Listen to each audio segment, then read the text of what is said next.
నగదు తక్కువ బంగారం ఎక్కువ BNR gold and diamonds Vijayawada Bengaluru Vizag. Hi hello welcome to Suman TV. నేను మీ రోషన్. నందూస్ వాల్ట్. కానీ ప్రతి ఒక్కరు కూడా నందూస్ నందు నందు నందు అని నన్నే అంటున్నారు. ఏంటి మధుకర్ కదా మొత్తం చేసింది, నాదేముందని కూడా ఫస్ట్ పార్ట్ 1లో కూడా చెప్పారు పాపం క్లియర్గా. అమ్మ తప్పేం లేదు, మిమ్మల్ని ఎవరు తప్పుపట్టట్లేదు, మీ హస్బెండ్నే అనండి అని చెప్పేసి కూడా అక్కడ ఉన్న విక్టిమ్స్ అంటున్నారు. At the same time Jaipal Reddy అని ఒక వ్యక్తి కూడా మాట్లాడారు. అక్కడ ఎప్పుడో వెల్ సెటిల్డ్, ఆయనకు కూడా కంపెనీస్ ఉన్నాయి. ఆయన కూడా క్లియర్గా మీ బ్యాంక్ స్టేట్మెంట్స్ అన్నీ కూడా చెక్ చేశారు. చెక్ చేసిన తర్వాత మీతో కూడా మాట్లాడారు. కానీ మీరు మాత్రం ఎందుకు మధుకర్తో ఫోన్లో మాట్లాడించడం చెయ్యటం లేదు అనేది కూడా అందరు డౌట్. అంటే అతను మాట్లాడితే మొత్తం బయటకు వచ్చేస్తుందా, లేకపోతే వెనక నుంచి మీరు డైరెక్షన్ చేస్తున్నారా, ఏదో ఒక క్లారిటీ ఇవ్వండి విక్టిమ్స్కి. బట్ మీరైతే విక్టిమ్స్కి ఏం క్లారిటీ ఇవ్వట్లేదు. మేము ఇది చేస్తామని కూడా చెప్పట్లేదు. మా కంపెనీల నుంచి మేము CEOs ఇచ్చామని చెప్తున్నారు. కొన్ని ఫేక్ కంపెనీలను మీ స్టూడెంట్స్ కూడా చెప్తున్నారు, లేకపోతే ఫ్యామిలీస్ కూడా చెప్తున్నారు. అక్కడ ఉన్న లా ప్రకారం మీకు కూడా శిక్ష పడుతుందని కూడా చెప్తున్నారు అడ్వకేట్స్. బట్ ప్రజెంట్ నాతో పాటు ఉన్నారు ఇదే విషయం మీద మాట్లాడటానికి అడ్వకేట్ నాగేశ్వరరావు పూజారి గారు. ఆయన యూకేలో కూడా ప్రాక్టీస్ చేస్తారు కాబట్టి ఈ కేసులో ఆయనకి బిఫోర్ వచ్చాయా, ఇన్ కేసు వస్తే నెక్స్ట్ యాక్షన్ ఎలా ఉండబోతుందో ఆయన బట్ల తెలుసుకుందాం. నమస్కారం అండి. నమస్తే అండి. సో చూస్తున్నాం నందూస్ వాల్ట్ అంటే స్కామ్లు ఎక్కువైపోతున్నాయి ఓవరాల్గా చూడాలంటే. ఇప్పుడు ఏంటంటే యూకేలో కంపెనీస్ పెట్టి ఇండియాలో ఉన్న వాళ్ళ దగ్గర నుంచి కూడా డబ్బులు కలెక్ట్ చేస్తే ఇది కూడా పెద్ద క్రైమే కదా. డెఫినెట్లీ క్రైమే, ఎక్కడైనా క్రైమే అది. మరి యూకేలో ఉండి ఇండియా నుంచి కనుక డబ్బులు వెళ్తే నువ్వు ప్రపంచంలో ఎక్కడున్నా క్రైమే అది. ఓకే, అది సైబర్ క్రైమ్స్ కిందకి వచ్చేస్తుంది. Cyber crimes related to other crimes కింద కూడా వచ్చేస్తుంది, చీటింగ్ కింద కూడా వచ్చేస్తుంది. ఓకే. సో ఓవరాల్గా ఏంటంటే ఇప్పుడు ఉన్న స్టూడెంట్స్ కానీ లేకపోతే ఎవరైతే వీసా బయింగ్ అది కూడా క్రైమ్. సో కూడా క్రైమే, యూకేలో క్రైమ్ అది. వీసా కొనుక్కోవడం అనేది యూకేలో క్రైమ్. ఓకే. ఇక్కడ ప్రధానంగా ఏమవుతుందంటే ఏంటంటే మనకు అక్కడ మన స్టూడెంట్స్ ఎక్కువైపోయారు బాగా ఫస్ట్. ఎందుకు అంటే ఏంటంటే యూకేకి వీసా అనేది 99% వీసా ఇచ్చేస్తారు. Okay. Irrespective of your me capability ఉందా లేదా అనడం కంటే ఈ బ్యాంక్ స్టేట్మెంటు ఫీజులు కట్టారా లేదా అనేది మీదనే మనకు యూకే వీసా అనేది డిసైడ్ చేయబడుతుంది. ఓకే. సో యూకే వీసా అనేది గన్ షాట్గా వస్తుంది కాబట్టి చాలామంది స్టూడెంట్స్ ఏం చేస్తారంటే ఇర్రెస్పెక్టివ్ ఆఫ్ దేర్ క్యాపబిలిటీస్, అంటే వాళ్ళకి స్కిల్డ్ ఉందా స్కిల్డ్ లేదా నిజంగా కోర్స్ అవసరమా కాదా అనేది తెలియకుండా ఏం చేస్తారంటే ఏంటంటే ఈ వెళ్ళడం అనేది చాలా ఈజీ కాబట్టి అందరూ యూకేకి వేసుకుంటారు ఫస్ట్. అది ఒక అడ్వాంటేజ్. యూఎస్ కన్నా ఎక్కువ ఎక్కువ వేసుకుంటారు, ఎందుకంటే ఇక్కడ ఇంటర్వ్యూ ఏమి ఉండదు. నువ్వు తీసుకెళ్ళి దాంట్లో నువ్వు మన విఎఫ్ఎస్లో డాక్యుమెంట్స్ ఇచ్చేస్తే మళ్ళీ అది బ్యాక్ వచ్చేస్తుంది పోస్ట్లో, అంతే. ఓకే. సో ఇంటర్వ్యూ అట్లాంటి ఏముండవు కాబట్టి ఇక్కడ ఒక ఛాన్స్ ఉంది. రెండోది యూకేలో స్టడీ అయిపోయిన తర్వాత మనకు 2 years పోస్ట్ వర్క్ పర్మిట్ ఇస్తారు, అంటే PSW ఉంటుంది దాన్ని. ఓకే. ఓకే, అంటే మనకు వర్క్ పర్మిట్ ఇస్తారు 2 సంవత్సరాలు నువ్వు అనేది. ఇక్కడ ప్రధానంగా యూకేలో ఉన్న స్టూడెంట్స్ ఎదుర్కొనే సమస్య ఏంటి అంటే వాళ్ళు ఇండియాలో ఒక కోర్సు చేసి ఉంటారు. ఓకే, వాళ్ళకు వీసా కోసమనో ఫీజు తక్కువనో వాళ్ళు నిజంగా అక్కడ ఒక కోర్సు ఎంచుకుంటారు. ఇక్కడ ఎదురయ్యే సమస్య ఏంటంటే వాళ్ళు అక్కడ ఏదైతే కోర్సు ఎంచుకుంటారో ఆ కోర్సులనే వాళ్ళు మళ్ళీ జాబ్ ఎత్తులాడుకోవాలి. ఓకే. అర్థమైందా? ఇప్పుడు ఒక వ్యక్తి MBA చేసిండు అనుకుందాం సపోజ్, ఆ MBAకి ఫైనాన్స్ చేస్తే ఆ MBA ఫైనాన్స్ సంబంధించిన అంటే జాబ్ ఎత్తులాడుకోవాలి, వేరే దాంట్లో రాదు. ఆ MBA ఫైనాన్స్ కి సంబంధించిన అంటే కాసు ఇవ్వాలి. అందుకే ప్రీవియస్ వీడియోలో మనం మాట్లాడుకున్నట్టు వాళ్ళు అన్ని రకాల కంపెనీలు పెట్టారు కూడా. అందుకనే అట్లా అందరిని ఆకర్షించాలి అంటే ఇప్పుడు నేను ఒకటి చెప్పగలుగుతా, ఇక్కడ వాళ్ళు క్రైమ్ చేసిందా లేదా అనేది అయితే మనం నేనైతే ప్రత్యక్షంగా చూడలేదు. ఆ కేసుకి నాకు స్టూడెంట్స్ మీ దగ్గరికి ఎవరు రాలేదు. ఆ కేసుకి నాకు ఎటువంటి సంబంధం లేదు. కాకపోతే ఏంటంటే మనం ఒక సిరీస్ ఆఫ్ ఇన్సిడెంట్స్ కనుక చూస్తే క్రైమ్ జరిగిందేమో అనే అనుమానాన్ని వ్యక్తపరచచ్చు. ఓకే. ఇప్పుడు నేనున్నా అనుకో, నేను లాలో ఎక్స్పర్ట్ని అనుకుందాం, అప్పుడు నేను ఏ కంపెనీలు పెడతాను? నేను లాకి సంబంధించిన కంపెనీలు పెడతాం కదా, లా రిలేటెడ్ పెడతాం కదా కంపెనీస్ ఒకవేళ. ఓకే, మరి ఎన్ని రకాల కంపెనీలు పెట్టారు?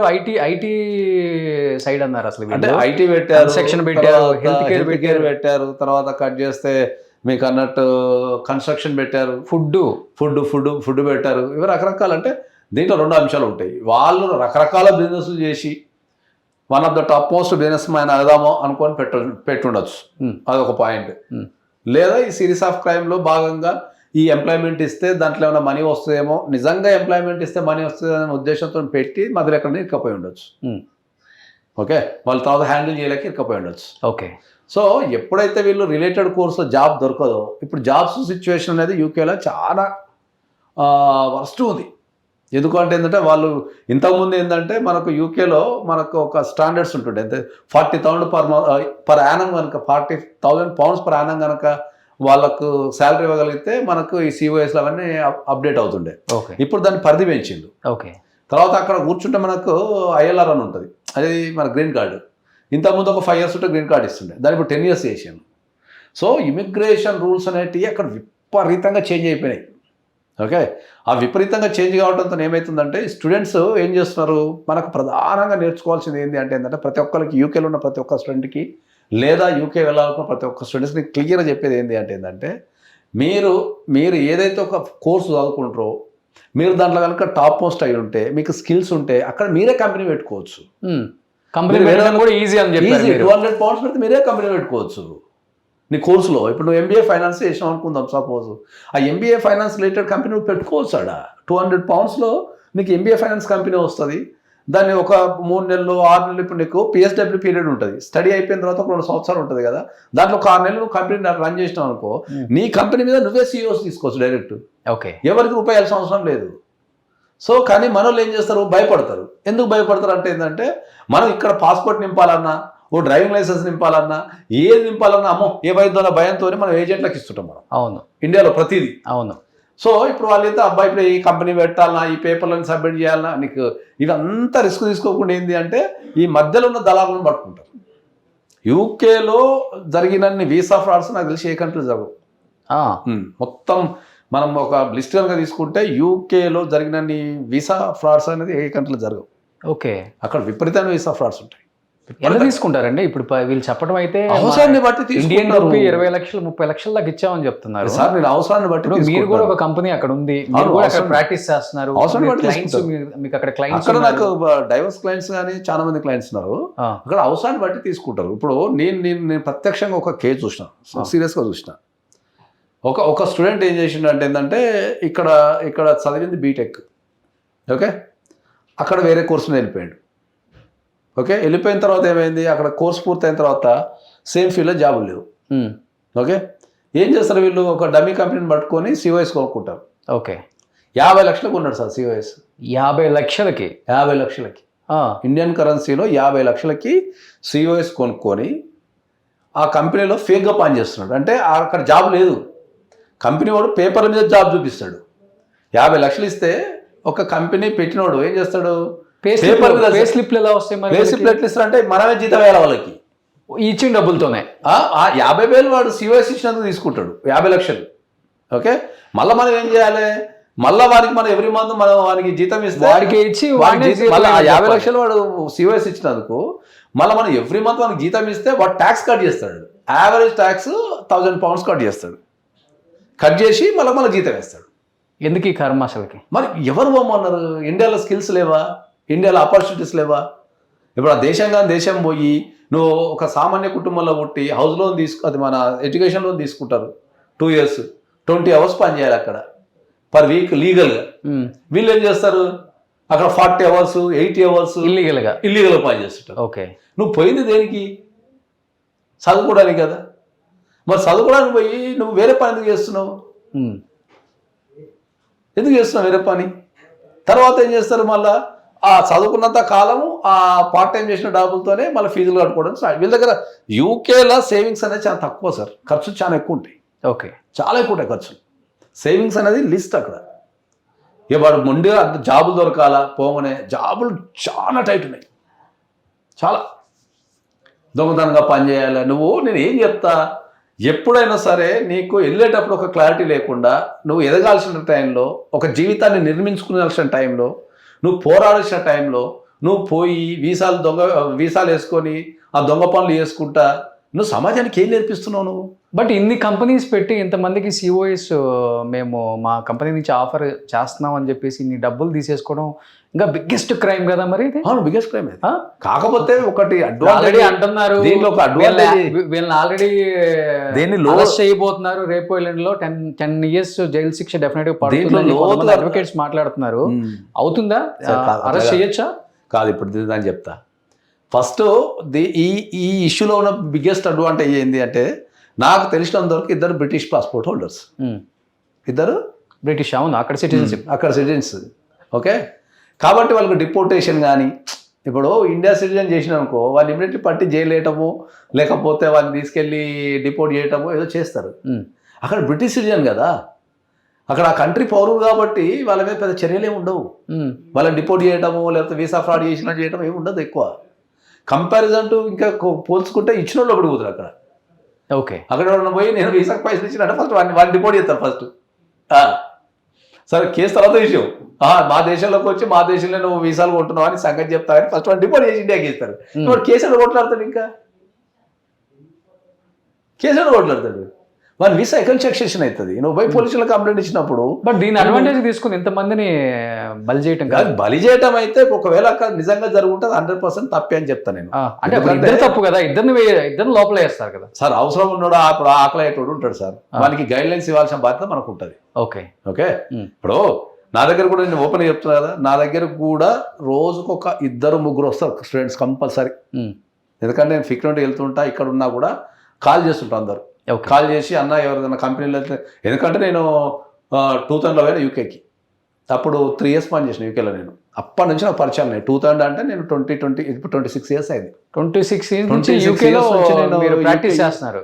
26 years ప్రాక్టీస్ కాదు. నేను ఫస్ట్ పోయింది యూకేలో 2000లో పోయినా. నేను పోయిన కాలం నుంచి అక్కడ పరిచయాలు ఉన్నాయి నాకు. 26 years నుంచి నాకు యూకేలో పరిచయాలు ఉన్నాయి కాబట్టి నాకు యూకే అనేది చాలా ఫెమిలియర్. దాని ఇమిగ్రేషన్ రూల్స్ కానీ ఇవన్నీ చాలా ఫెమిలియర్ కాబట్టి నాకు ఇప్పటికి చాలామంది కాల్ చేస్తుంటారు, అన్న పిహెచ్డబ్ల్యూ అయిపోయింది, నాకు దొరకటం లేదు, నాకు జాబ్ రావటం లేదని చెప్పినప్పుడు నేను ప్రతి ఒక్కరికి ఏం చెప్తా, పైసలు ఇవ్వకు, పైసలు ఇచ్చే పని పెట్టుకోకు. నువ్వు ఎవరికన్నా పైసలు ఇచ్చి జాబ్ చేస్తున్నావు అంటే దాని అర్థము నువ్వు ఇన్కాపబిలిటీ. నీ దగ్గర నిజంగా స్కిల్స్ ఉంటే, నీ దగ్గర నిజంగా జాబ్ చేసుకునే సత్తా ఉంటే నువ్వు ఒకరికి పైసలు ఇచ్చి ఎందుకు చేస్తావు? అది ఫస్ట్ పాయింట్. రెండోది, నువ్వే కంపెనీ పెట్టుకో, ధైర్యం చేయరు, కంపెనీ పెట్టుకో. వానికి 50 లక్షలు ఒక వ్యక్తికి నువ్వు 50 లక్షలు ఇచ్చే బదులు 50 లక్షలు ఇచ్చి నువ్వే కంపెనీ పెట్టుకొని నీ కంపెనీ మీద నువ్వే వీసా తెచ్చుకోవచ్చు. దాన్ని సెల్ఫ్ స్పాన్సర్షిప్ అంటారు. ఓకే, ఆ వీసా ఉందనే విషయం కూడా చాలా మంది తెలియదు, రిస్క్ చేయరు. ఏంది మనకి ఈజీగా ఎదుటోడు పని చేయాలా, వారి మీద బ్లేమ్ చేయాలా. కానీ ఇప్పుడు ఈ జంట ఏదైతే ఉన్నారో మధుకర్ నందు ఒకళ్ళ మీద ఒకళ్ళు చెప్పుకుంటున్నారు ఇప్పుడు. బట్ అసలు వ్యక్తి అయితే మధుకర్ ఇంతవరకు ఎవరితో మాట్లాడలేదు. నందు ఆల్రెడీ నాతో ఫోన్లో మాట్లాడింది కాబట్టి ఆ కన్వర్సేషన్ అందరు విన్నారు.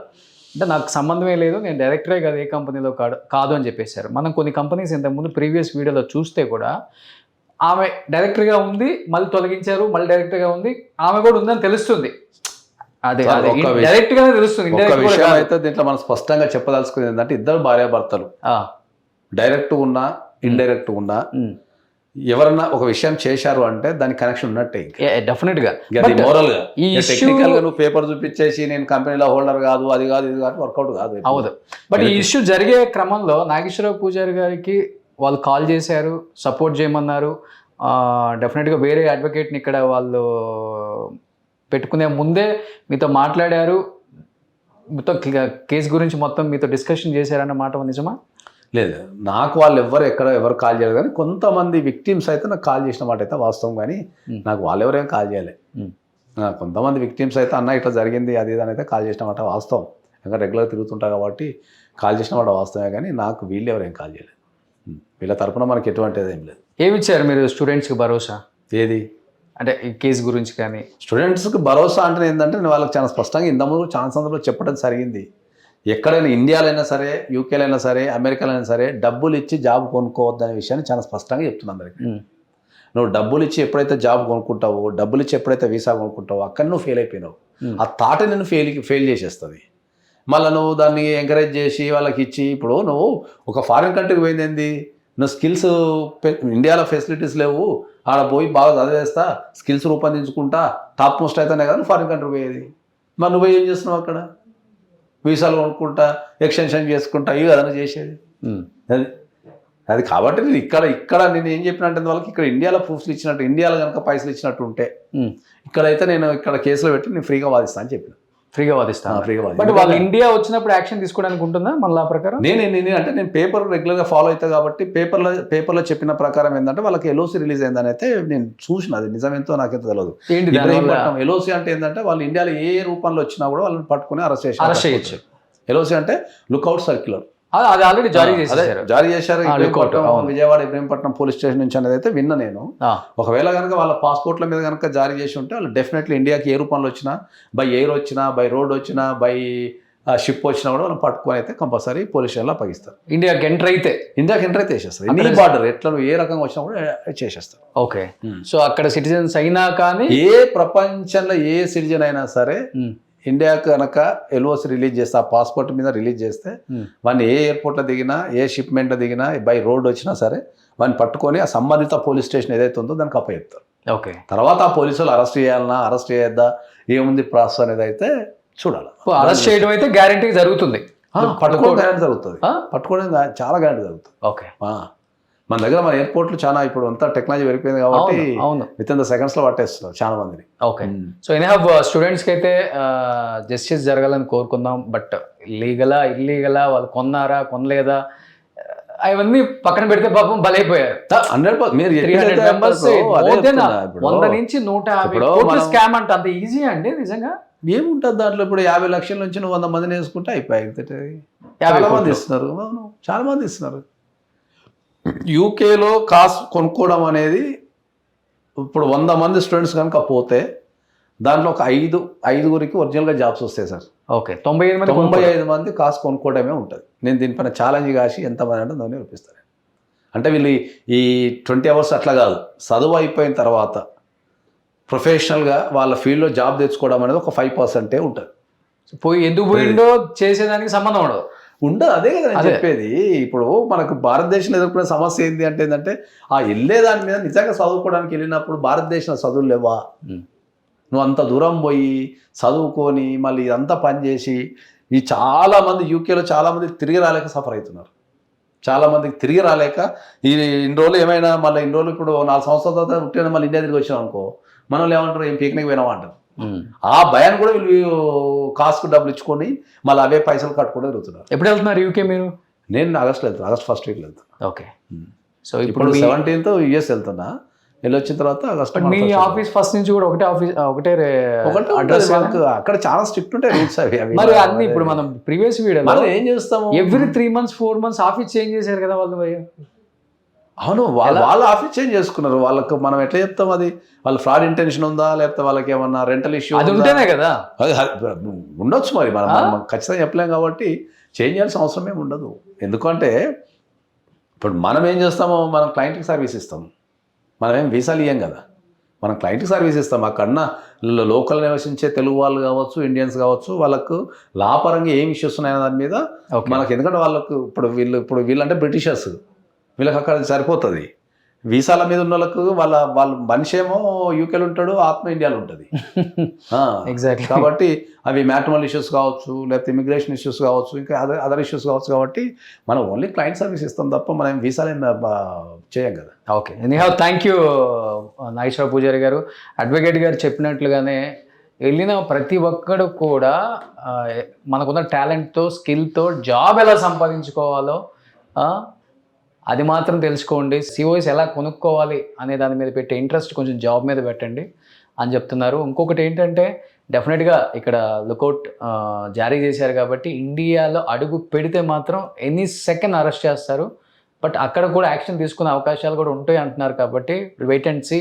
అందరూ విక్టిమ్స్కి అయితే కొంచెం న్యాయం జరగాలని మనందరం కోరుకుంటున్నాం. కాబట్టి ఇంకా ఫర్దర్గా ఏం జరగబోతుందో చూద్దాం. థ్యాంక్ యూ అండి. Thank you so much. Suman టీవీలో మీ పర్సనల్ అండ్ బిజినెస్ ప్రమోషన్స్ కోసం కింది నెంబర్కి కాంటాక్ట్ చేయండి.